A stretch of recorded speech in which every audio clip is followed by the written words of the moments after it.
Serge Gainsbourg et sa première femme Lise Lévitzky, l'amour libre s'est transformé en tromperie. Chanteur légendaire par sa voix atypique, ses paroles provocantes et ses histoires d'amour médiatisées.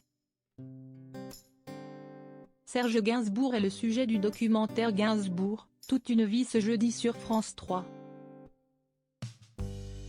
L'occasion de se pencher sur l'une des femmes de sa vie que l'on voit très rarement. Sa première femme, Lise Lévitzky, qui a pourtant vécu une romance d'une décennie avec lui. Si l'on connaît bien la vie amoureuse de Serge Gainsbourg, objet du documentaire Gainsbourg toute une vie. Diffusé ce jeudi soir, certains côtés sont encore sombres pour le grand public. Bien sûr, tout le monde connaît son premier mariage avec Béatrice et ses 2 premiers enfants. Sa fille Charlotte avec Jane Birkin et son fils Lulu avec Bambou. Ce qu'on sait beaucoup moins, si est-il qu'avant tout ça, avant Brigitte Bardot et ses autres liaisons.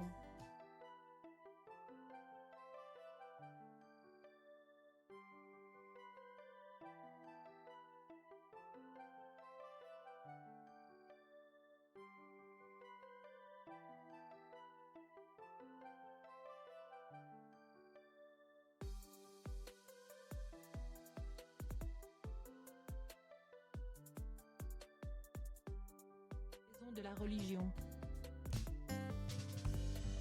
Quand j'ai rencontré Lucien, le vrai prénom de Gainsbourg, à l'Académie Montmartre, c'était un petit juif russe.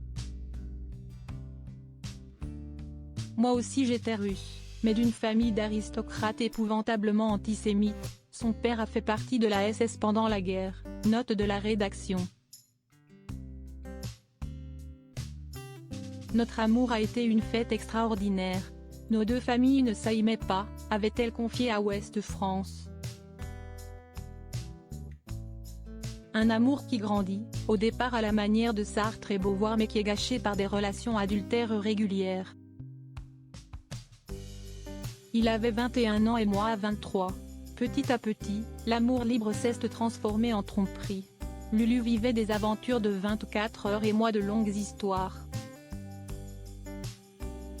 Leur histoire se tend alors et les 2 amants, qui se sont mariés entre-temps, ne sont plus sur la même longueur d'onde, ils finiront par divorcer.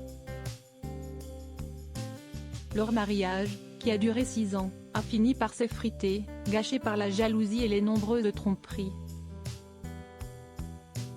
Cependant, ce n'est pas la fin de leur histoire, puisqu'ils se recroiseront par hasard et seront en contact toute leur vie. Un jour, en mai 68, sur le pont Louis-Philippe, on tombe nez à nez. Le début d'un long revenez-y. Si est-il son tour d'être déprimé après que Bardot l'a quitté. Mais chacun est libre, si est-il très amusant. Il y avait un tel défilé de bonnes femmes, je devais représenter un point fixe dans sa vie. Même plus tard, plus vieille, je me suis toujours sentie valorisée avec lui. Dès qu'il revenait, quelle fête! On était de vieux amis, comme frères et sœurs aussi. Un jour où je lui demandais ce qu'il pensait de notre relation, il m'a répondu. Elle est pérenne et incestueuse, raconte-t-elle, toujours aussi touchée. Elle l'aura ensuite régulièrement au téléphone jusqu'au matin de sa mort. Si elle le décrit aujourd'hui comme l'homme le plus extraordinaire que j'ai vu, elle retient surtout de lui son respect. Je n'ai jamais connu quelqu'un cherchant autant à faire plaisir, à avoir une relation aussi égalitaire avec une femme.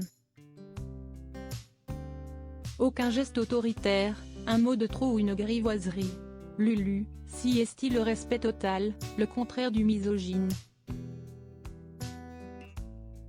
Sa voix aussi m'a toujours touchée, il pouvait dire n'importe quelle connerie avec, ça passait. En 2010, elle a sorti un livre sur leur relation, intitulé Lise et Lulu et déclare que la chanson Elisa fut écrite pour elle.